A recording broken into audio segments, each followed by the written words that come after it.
this whole idea that it was kinetic, not just to the river, but to where I could play with it and I could move it and change the porosity of the light, of the views.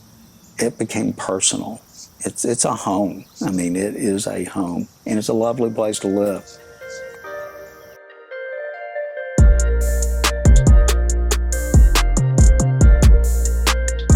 Civitas is many things to many people. It's a study in sustainability and scalability. It's a connection point for the surrounding neighborhood. It's a test in pairing high design and high performance.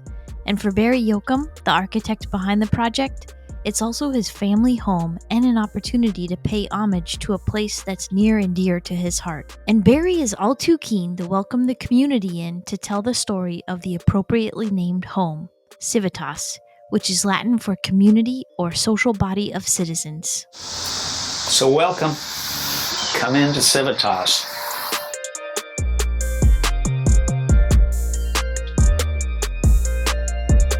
So you're standing in our entry, but it's more than our entry. It's our entry, our kitchen, our dining, and my wife's office. It's 4 spaces in one, so it's a very efficient space.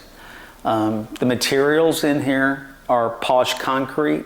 A lot of people believe it's terrazzo, and it's not. A custom black locust flooring that runs basically throughout the house in a north-south direction, much like a southern dog trot house. It's a little nod to history and how the passiveness of old southern homes before they had air conditioning. How did you heat and cool them? So that was a nod there. Metal corrugated material I was mentioning earlier. There's a shifting of forms. They slide. Like this form used to be up against where the scrim was in theory, and I slid it to the north, and that's why it projects out, which makes the projection so you get a window to the Mississippi River from the bathroom. So there's these little moments. This material, which is the kitchen, a library on the living room side, pantry, and elevator core, is high density particle board with a clear coat. And it looks almost like a limestone. How did you decide on your materials? What was the process for material selection? We really wanted something that was a progressive interior, but we wanted the frames, which are black, to go away, to be just melded in, especially at night. We didn't want to see a reflective material or a light color like the CLT. We wanted a little more rich of materials, so you get this infusion of modern metal use that's usually an exterior material that comes through naturally through from the outside to the inside, back to the outside. And it's basically the garage and the bath and the media / guest room is one form, and that form shifts. We wanted it very rich. I've always enjoyed looking at exterior, interior materials and actually blurring the line between the two. Not just nature, but the actual materiality of a building. The CLT, the first use of it in this region, we explored that, and we actually have it suspended from steel beams up above. Instead of steel beams supporting it, we're actually supporting it from above. So the CLT is actually the ceiling on the first floor, and then you've got a sub-attic, and you've got CLT on the second floor. So it's like a sandwich of cross-laminated timber. This large steel plate has become an art object. We thought it would be the background for a piece of art, but once we got it installed and fabricated, it's actually a shear wall because we live in such a high seismic zone. So it's the one piece of the whole downstairs, except for the columns that are on a rhythm, that you can tear out every wall and rebuild this any way you would wish in 50 years from now. So it makes it very easy to renovate. But it's in itself is a piece of art. It is. It's got a color and a form in it that's a very deep maroon color at night when the light hits it. So we honor it. We don't put anything on it. These materials clearly check the box for high design and high performance, but I also wanted to know about the material health, which was another rigorous standard the team at Archimania, Barry's architecture firm, was up against. When it came to the material health, where did you start? Because that can be really overwhelming getting down to, did you start with the big stuff, the things that were going to produce the most VOCs potentially? One of the goals for this, especially the written material that supports that narrative, is if you can do more honest use of materials, you're not doing layers in this condition. Layers for an envelope I like a lot because it protects. Layers inside of a space, we don't so much like that. So it's about simplicity. So like there's a clear coat on the CLT, that's healthy, no VOC. The grinding of the polishing of the floor is pretty healthy, and it was done while it was all open, so it already was self-ventilated. Low VOC on the high density particle boards. When we had testing, they verified all that it was one of the cleanest interior spaces they'd ever tested, and the group was out of, I think, Michigan, so it was a national group. But those materials, like the raw steel with a clear coat from the factory, I mean, it was pretty simple. There's the interior, and then drywall. And all the coatings were all no VOC. Sealants were no VOCs for the most part. It was geared from day one to be no VOC. And so we worked our way up from that. But it goes back to simplicity, which lowers cost. I mean, you're not adding layers of cost. Back on the tour, Barry takes us into the living room where you really get a sense of connection to family, the environment, and the community. It's also where Barry's deep love for Memphis and this slice of the Mississippi River starts to shine. The living room, it's a very, very gracious scale, and yet the ceilings, people ask all the time, it's a 9.5 foot ceiling. It's kind of an in-between space. It's a pretty nice space for becoming, really the house is about art. So there's a lot of art in it. Custom steel fabricated fireplace. It's a vapor fireplace. So we have a fire year round because it's not really a fire, it's a vapor. So the living space, it's this between space. You get this courtyard and you get the Mississippi River, one of the greatest rivers in the world. And people ask, what's my favorite space? This is my favorite space. It's the thing that is special about Memphis beyond the culture. It's inside our iconic view. It's relaxful. And the nice thing about the courtyard is you really do feel like you're a part of the outside. It's hard to feel like you're inside except for the conditioned space. Heading out to the courtyard, there are a number of interesting features, a fire pit, lap pool, and deck, but it's the series of custom scrims that line the perimeter of the home that really steal the show.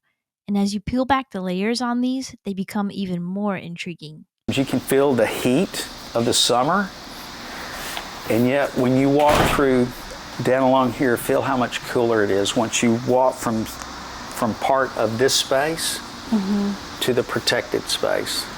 Wow.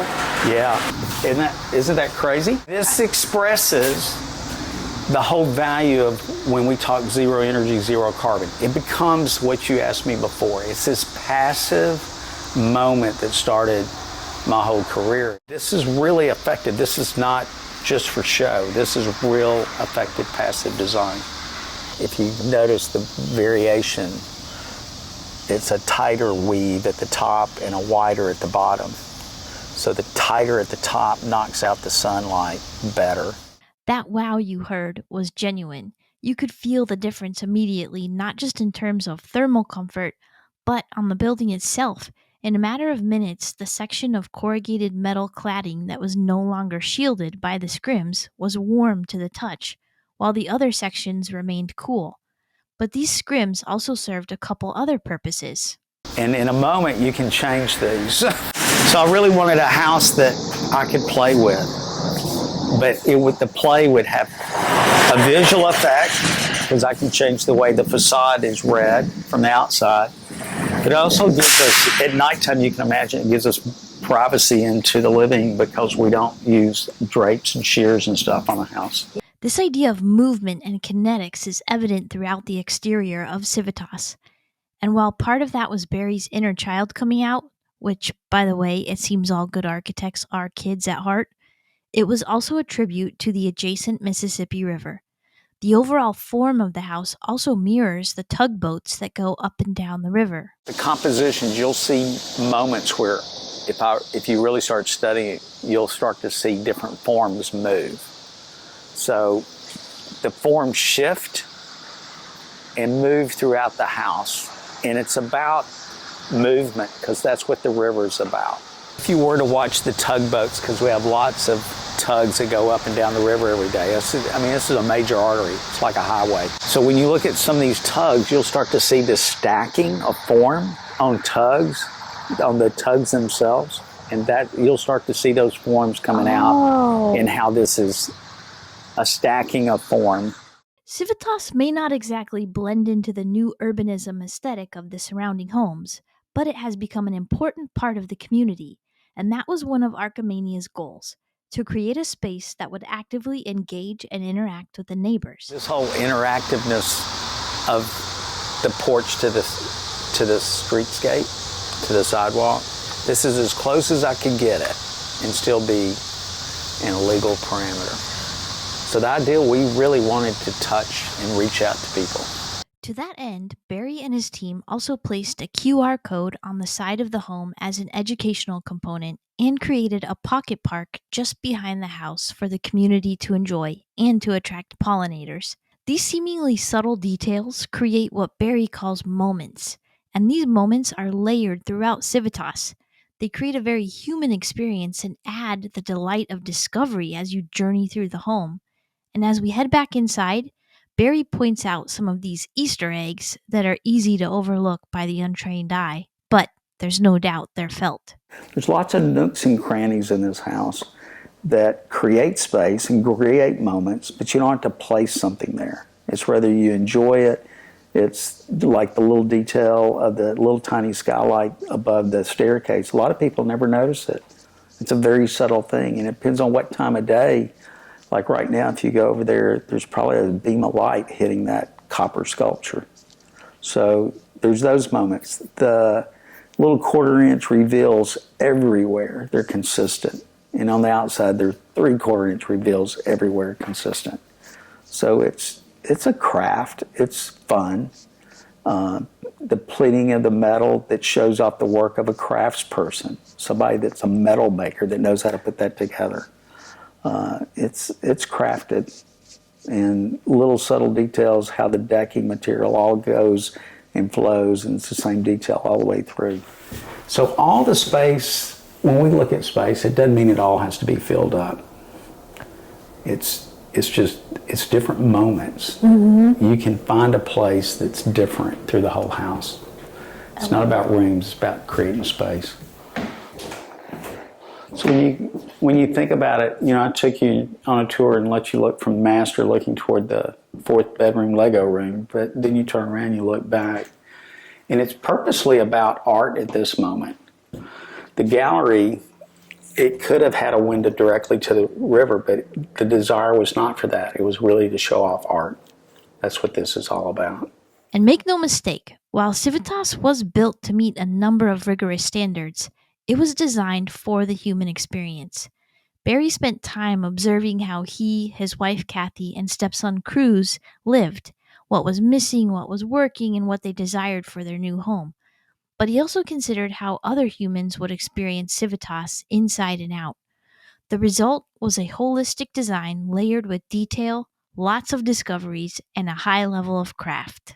Given that this is your residence, your family home, right? What was important to you in taking that into account, and first and foremost designing for your family? Well, I think it was really everything. This thing was very holistic as far as I like to observe.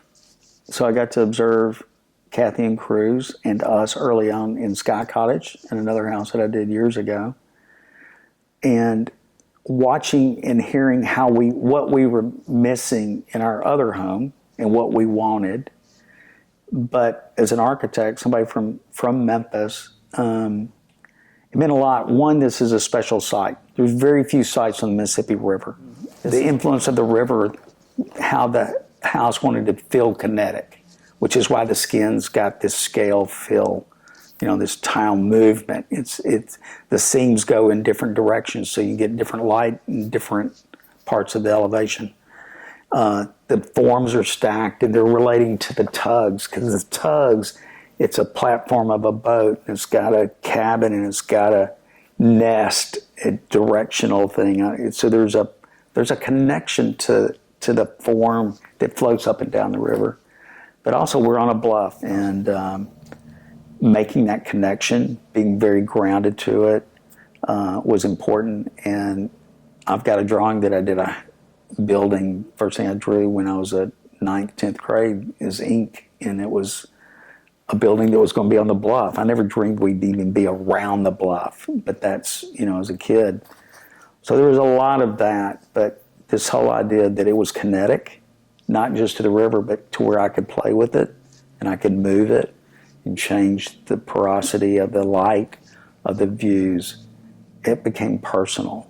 It's a home. I mean, it is a home, and it's a lovely place to live. And how you take that and do that for other projects, whether they're large scale, small scale, homes, offices, hospitals, whatever they may be, you get to transfer that into other projects. The final stop on this journey took us up to the Nest, a special nook appropriately perched at the top of Civitas. This was again the handiwork of Barry's inner child, so naturally it's an adventure even getting to it. It's accessible only by a hidden vacuum elevator in the dining area or by ladder. And it's another one of those special moments sprinkled throughout the home, not to mention the correlation to the wheelhouse or bridge of a tugboat where the lookout person is stationed. What inspired this space? A tree house. Every little boy wants a tree house. Mm-hmm. So it's the little boy still stuck inside the grown man. And it's really become something really useful. So it's a library, it's a sitting area. Underneath it's a healthy red light system, but it's got a great view of downtown and the bridge and the river from up here, because when you get up here you can see forever, and which is pretty nice. Getting back to the performance side of Civitas, since the marriage of high design and high performance was the primary goal, what prompted Barry to take on such a rigorous project? It was a little bit of timing, an encouraging spouse, the thrill of a challenge, and the opportunity to create a roadmap for others to follow. I know that you took the AIA 2030 challenge. Right. What motivated you to want to pursue it a full decade early? So my wife and I were in New York City at AA National, and we were listening to Julie Snow and Angie Brooks present the Coat Awards that year. And we were right beginning in the middle of design of this house, and we just looked at each other and said, that should be our goal. Let's go for a coat. If we went for a coat award, that means it was high design and high performance. We didn't want to not do either. We wanted both to go in harmony through the process. And that presentation they did, they made a comment. It was almost like a challenge. I don't think they meant it like that totally, but it was like they made a comment that all the Coat Award winners, for the most part, were from the coast, East Coast, West Coast. So we said, well, we need more representation. I mean, they literally said something like that, so that's why we said, let's do it. So that was our pursuit. And since we were going to do the building also, we could control that narrative better instead of a builder doing it on our behalf, because it takes a lot of detailing that, in this case, is you're trying to keep the price down, because this was a very cost-effective house. I mean, there was a real budget to this thing, and we slid it a little, but we didn't go over the top. And that included all the different aspects of this, being all these new systems and new details. We probably had a couple of dozen new details we had never done to isolate materials from the cold or the heat from exterior, ways that we poured concrete and we had an insulation, a bond breaker, how we did things like that, details on the metal. So it was very intensive, but we could control that and still meet, we believe, the AIA guidelines for code. Then we got introduced to International Living Future Institute, and we said, let's go for that, because that says it's been tested. And that's why we chose that route. And that is a rigorous pursuit. It was very rigorous. It was a lot of sleepless nights. A lot, yeah. Going into this, what did you anticipate as perhaps the biggest challenge? Putting together cross-laminated timber, hanging it, it proved to be the hardest. We had a great sub, a guy named Scott Gray, that's just a master craftsman, and he really took a lot of sleepless nights away from me because he knew he could figure it out and we could do it together. So we had probably the CLT and the concrete pours, and we did structural insulated panels. We had never done that, and the structural insulated panel people, it was a struggle for them because it was some innovative ways and links and how we put it together, because it all comes with conduit run, and then all you got to do is do the wiring. You got to make everything fit, and there's a lot of tight tolerances on this house. So the way it was crafted, and it still feels, we've got a limited amount of craftspeople that can handle something like this in this area, and part of our work is about craft, not about perfection, but just seeing how things come together, and then creating a lot of what I call these zero details. How do you make things go away? How do you make trim go away? Cost effectively. That's the hard part. I know there's a lot that's moving towards sustainability and the way you guys talk about resiliency, but it still seems like a little bit of a uphill battle for many, or maybe not scalable. What were some of the scalable aspects that came out of this for you? I think there's a house we're in the middle of in Oakland. If it continues, we hope it does. It will be more resilient than this because it's going to fight wildfires and be zero. And it's multi-generational. So there's new aspects. The things that we discovered or that we would change, or that how we do geothermal was eye-opening. But I think what we're interested in next round is how do we take this and the things that normal everyday houses may not have, like CLT, or can they cost effectively do SIPs, which SIPs is structurally insulated panels are probably better for mass production, but still they create a great envelope. How do we take some of that knowledge and some of these new details on isolating, and a lot of talk about passive house and things like that. How do we create another level of that is for cooling? And how do we use this slab as a cooling device? We think we're onto some discoveries, and we want to try those in a real life test case, like living in this laboratory or living in the laboratory of our offices. And how do we transport that to everyday projects? And we're doing that slowly but surely. But we keep challenging ourselves, and we keep testing. We're continually learning. What do you think is the biggest barrier, perhaps, right now to more people building in this resilient way? I think a couple of things. That's one is I think it's too much about marketing. People make it say it's a market. Everything's green. Everything's sustainable. It's become just words, and yet, how many projects are out there that have been certified like this, where they perform? And how many of those projects people are saying perform, but they don't have the metrics? and they still promote it as if it's performing.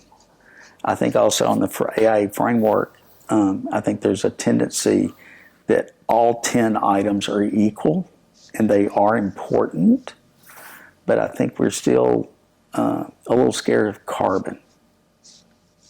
It's the big test, and I think we proved it here. We proved it at the offices of Archimania, and we did it on our monies.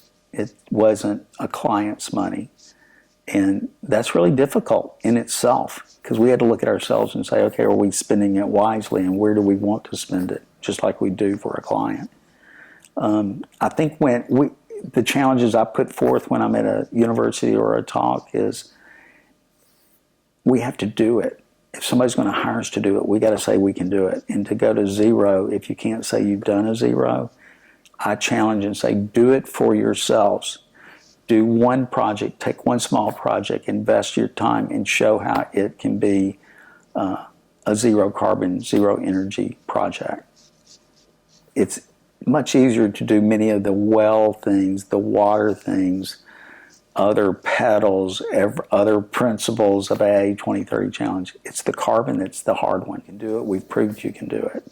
It's just you got to think through that process, and you got to be a leader. We need more leaders. We need it. This industry has got to do it. It still seems elusive. It's kind of like I usually say it's like the 4-minute mile back in the 50s, I think, when it was broken. And once it was broken, immediately people started breaking it worldwide. So I think it's a mental barrier that's hard to do. I don't think it's that hard. I think it's just got to be intentional. Well, you broke it, so now the gates are open. The gates are open. We need to do more. There's people doing it. I think we need more recognition of that. If someone were wanting to, more, a consumer or a homeowner or wanting to start to make their home more sustainable or resilient, what would you maybe recommend as a good starting point? I think hiring an architect that might know how to do it. And I say might because everybody hasn't done this and they're still exploring. So I think having the expertise does put us at a notch ahead of knowing what not to do. I tell people now, it's what not to do is more important than what you just do, because you can spend a lot of time and money on things that just don't have a return, and maybe not even make it a better piece of architecture. Now that you've explored, what surprised you about coming into this versus experiencing it three-dimensionally versus just in picture or film? I think how the warmth of it does still come across in the photos and things, but I think being in here, how tranquil, and it doesn't feel cold or commercial, even though you employed a lot of commercial materials in here and things. It doesn't feel that way to me. It feels very much like a home. It feels inviting. And I think just this idea that you can do more with less, and that's a great quote. It really is. And what we hear most of the time, you're kind of dancing around it, but the word we hear mostly, like 9.5 out of 10, is for some reason people think it's comfortable. Surprisingly, you're saying it in a similar way. We hear it a lot. I think people are surprised. I don't know why. I think they think some of those adjectives you used, that's what they thought it would be, and it's not. I can't imagine living in another space. It's very tranquil. I don't want to leave. It's extremely tranquil. Yeah. It's bizarre. I know, that's what... It's bizarre. I'm just telling you. Well, it's the space and the light. Yeah. And just this hum of this little bit of the sound you can hear from the street. It's that connection to nature. It is, Yeah. It's amazing how you don't think it, but you feel it. I'm always fascinated more than y'all are, because it's made to live in. It's made for art and people and places to be. And to hear your comments is the reward of doing architecture. That is what I do. That's what I enjoy. seems to hearing be the what comments. you're all about. Like every project that you've shown me is all about that. And it's about people. It's not about a room, it's about space, and there is a difference. Yeah. That was a good conversation. That was a great way to end.